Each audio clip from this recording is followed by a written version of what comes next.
Bharatiya Janata party ने जिन राज्यों में बड़ा फेरबदल किया है उसमें बिहार भी शामिल है। बिहार में सम्राट चौधरी अब भाजपा के सम्राट नहीं रहे, यानी उनकी अध्यक्ष पद की कुर्सी मियाद खत्म कर दी गई है। उनकी जगह भूमि सुधार व राजस्व मंत्री दिलीप जायसवाल पर भाजपा ने एक बार फिर से भरोसा जताया है। सम्राट चौधरी का साम्राज्य छीने जाने की अटकलें तो उसी दिन से लगाई जाने लगी थी जब लोकसभा चुनाव के परिणाम सामने आए थे। भाजपा को जो है 17 सीटों में से 12 सीटों पर ही जीत मिली और ये भारतीय जनता पार्टी के लिए एक बड़ा झटका था, क्योंकि जिस मकसद से सम्राट चौधरी को भाजपा ने बिहार का सांगठनिक साम्राज्य सौंपा था उस पर वे खरे नहीं उतरे। कुल मिलाकर LKV मोर्चे पर फेल रहने के चलते उनकी एक साल में ही विदाई हो गई। सम्राट की कुर्सी छीने जाने का पहला जो है और बड़ा कारण लोकसभा चुनाव में भाजपा की उम्मीदों के अनुरूप प्रदर्शन न होना माना जा रहा है। वर्ष 2014 और 2019 में क्रमशः 22 और 17 सीटें जीतने वाली भाजपा साल 2024 में 12 सीटों पर ही सिमटती हुई नजर आई। पूर्व केंद्रीय मंत्री अश्विनी चौबे ने इसका ठिकरा सम्राट चौधरी के सिर पर यह कहकर फोड़ डाला था कि आयोजित नेताओं से भाजपा का भला नहीं हो सकता। भाजपा को अपने कोर कार्यकर्ताओं नेताओं पर भरोसा करना होगा। अश्विनी चौबे के विचार को तब उनकी निजी राय बताकर कुछ लोगों ने हवा में उड़ा दिया था। भाजपा में अब दूसरे दलों से आए नेताओं को लेकर केंद्रीय स्तर पर मंथन शुरू हो गया है। केंद्रीय नेतृत्व भी अब यह बात समझने लगा है कि अपने ही काडर पर भरोसा करना सही होगा। भाजपा ने लोकसभा चुनाव में दूसरे दलों से आए 100 से अधिक उम्मीदवारों को टिकट देकर देख लिया है, वे अधिक कारगर साबित नहीं हुए हैं। सम्राट पर भाजपा ने तब भरोसा किया था जब बिहार के लवकुश कुर्मी कोयरी वोटों के एकमात्र दावेदार नीतीश कुमार थे और वे महागठबंधन इंडिया गठबंधन के साथ चले गए थे। भाजपा को उम्मीद थी कि ओबीसी में खासा आबादी वाले कुशवाहा वोटों को अपने पाले में लाने के लिए सम्राट चौधरी मुफीद साबित होंगे, इसलिए कि वे कोयरी समाज से आते हैं, पर इसका कोई भी लाभ भाजपा को नहीं मिला। उल्टे कुशवाहा वोटरों ने भाजपा या एनडीए की बजाय इंडिया गठबंधन के उम्मीदवारों के प्रति विश्वास जताया। और बता दें कि शाहाबाद इलाके की 5 संसदीय सीटें एनडीए हार गया।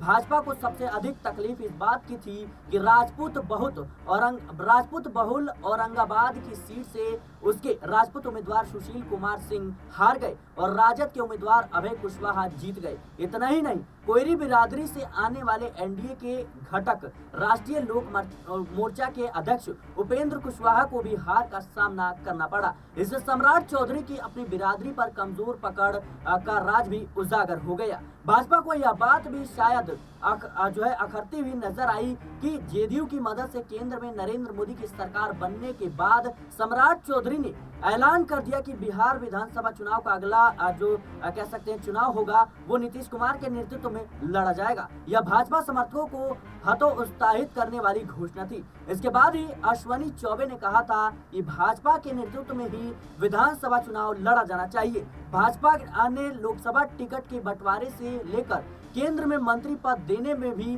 वैश्यों की उपेक्षा की थी और शायद भाजपा का यही अति आत्मविश्वास था कि वैश्य उसके ही वोटर हैं और आगे भी रहेंगे। पर इसकी वैश्य समाज में व्यापक प्रक्रिया हुई। वैश्य समाज भाजपा द्वारा अपनी उपेक्षा का लगातार आरोप लगा रहा था।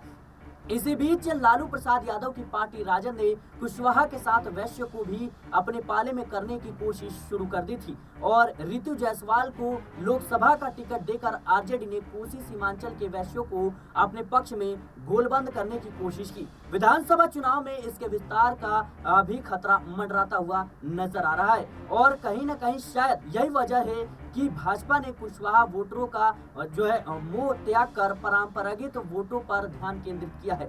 सुशील मोदी और संजय जायसवाल के बाद दिलीप जायसवाल बिहार प्रदेश भाजपा के तीसरे वैश्य नेता हैं जिन्हें भाजपा ने पार्टी का राज्य अध्यक्ष बनाया है। बिहार में आगामी विधानसभा चुनाव से पहले भारतीय जनता पार्टी के नेतृत्व में बदलाव के बाद सियासी पारा और भी ज्यादा गरमाया हुआ है।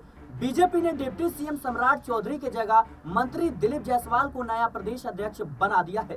इस पर राष्ट्रीय जनता दल आरजेडी सुप्रीमो लालू प्रसाद यादव की बेटी रोहिणी आचार्य ने दावा किया कि सम्राट चौधरी से पहले पगड़ी छीनी गई, फिर अध्यक्ष पद छीना गया और आने वाले समय में मंत्री पद भी चला जाएगा। इन आरोपों पर अब सम्राट चौधरी ने पलटवार किया है। डिप्टी सीएम ने कहा कि बीजेपी ऐसी पार्टी है जहां कल कौन अध्यक्ष होगा कोई नहीं जानता है। वहीं दूसरी ओर आरजेडी में बीते 27 साल से एक ही अध्यक्ष लालू यादव है। सारण से लोकसभा चुनाव लड़ चुकी रोहिणी आचार्य पलटवार करते हुए जो है सम्राट चौधरी ने कहा कि बिहार के लोगों ने एनडीए को 40 में से 30 सीटें जिताने का काम किया है, इसलिए रोहिणी को यह गलत फैमिली निकाल देनी चाहिए।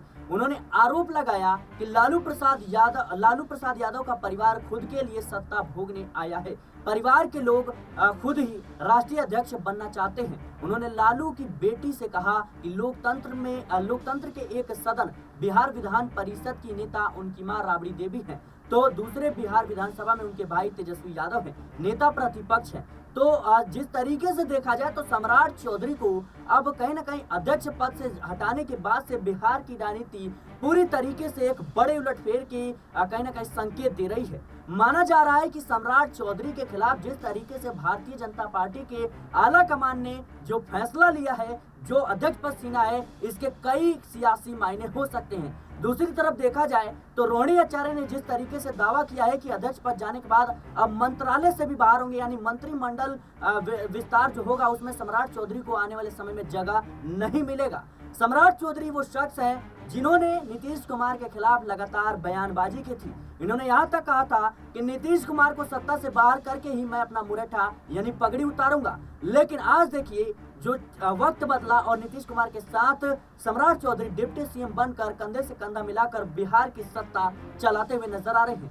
लेकिन कहीं ना कहीं सम्राट चौधरी के खिलाफ जिस तरीके से ये एक्शन लिया गया है, इसके कई मायने निकलते हुए नजर आ रहे हैं। पहला कि जो भारतीय जनता पार्टी के कार्यकर्ता है, जो समर्थक है, वो ये चाहते हैं कि जो कोर कह सकते हैं कार्यकर्ता है भाजपा का, उस पर ही भरोसा जताया जाए, उन्हें ही टिकट दिया जाए, उन्हें ही पद सौंपा जाए। लेकिन सम्राट चौधरी का सियासी सफर अगर देखें तो आरजेडी, जेडीयू और फिर भाजपा, यानी पहले आरजेडी के साथ थे, फिर जेडीयू के साथ आए और फिर जाके उन्होंने भाजपा के साथ अपना हाथ मिलाया। लेकिन कहीं ना कहीं जिस तरीके से बिहार की राजनीति में ये बड़ा उलटफेर हुआ है, इसका कहीं ना कहीं प्रभाव विधानसभा चुनाव में देखने को मिल सकता है। माना यही जा रहा है कि नीतीश कुमार के खिलाफ जिस तरीके से कहीं ना कहीं सम्राट चौधरी बयानबाजी कर रहे थे, यह भी एक प्रमुख कारण है कि कहीं ना कहीं भारतीय जनता पार्टी के आलाकमान को यह बड़ा फैसला लेना पड़ा। हालांकि भारतीय जनता पार्टी यह दावा कर रही है कि वैश्य समाज के जो वोटर्स हैं उनको साधने के लिए यह कदम उठाया गया है।